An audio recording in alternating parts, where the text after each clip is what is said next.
based on a true story, and since I'm from North Carolina, and a lot of my friends are still here, I tell them, and a lot of them remember it. My parents remember it, and I vaguely remember it. So I just say that it's a heist movie that took place in 1997 about a guy that was kind of desperate and did what a lot of us may do or think about doing if we're in that kind of predicament. I think there was a lot of nerve in this story, a lot of nerve from the people that orchestrated it, and the fact that there's kind of a bit of a tinge of a romantic story too, I think kind of makes it different. When I first met David, we went to lunch in California, and we sat down, and he's a very gentle, nice guy, but he's different than he was back then. He was rambunctious back then, he told me. And when you're in your early 20s, not that most of us have the thought of taking $17 million. David will tell you, he was tempted. He just was making $8 an hour and having $20 million in the back of his truck. So we talked about temptation, and we talked about the fact that he had this kind of a rough start beginning of a life. Who's this? We don't know what we would say if we were in that predicament. It's a terrible decision on David's part, and I think that David sees that. I think the sweetness of the character is kind of borrowed from David a little bit, because I find him to be sweet and somewhat even innocent in a way that just kind of got wrapped up in a bad idea. And I think we're all guilty of being wrapped up in bad ideas.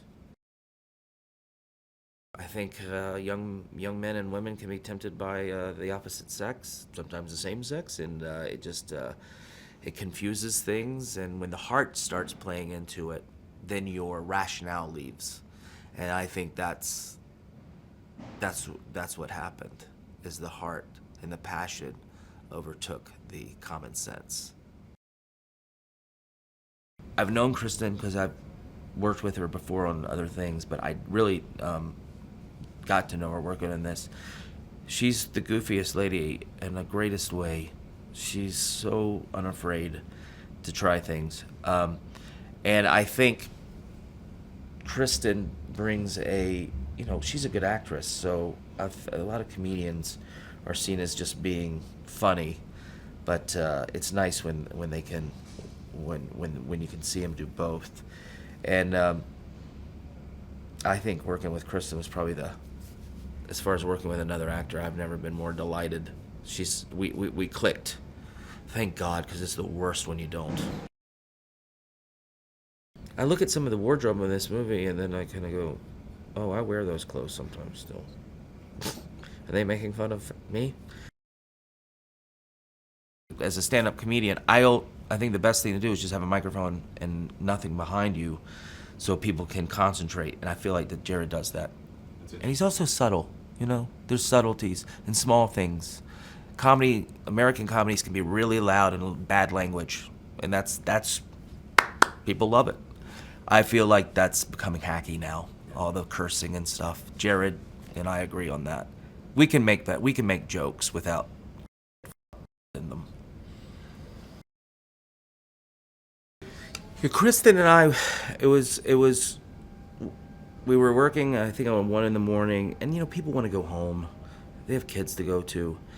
Kristen and I got the giggles like you do if you attend a church where you're not supposed. It is the greatest thing. And I'm 44, and it's unprofessional to laugh at 1 a.m. with, the other actor. And I was trying to play the disciplinarian, and I tried to say to Kristen, it's 1 a.m, try to be professional, to make it look like it was her fault, but I couldn't stop laughing while I said it, so it totally messed everything up.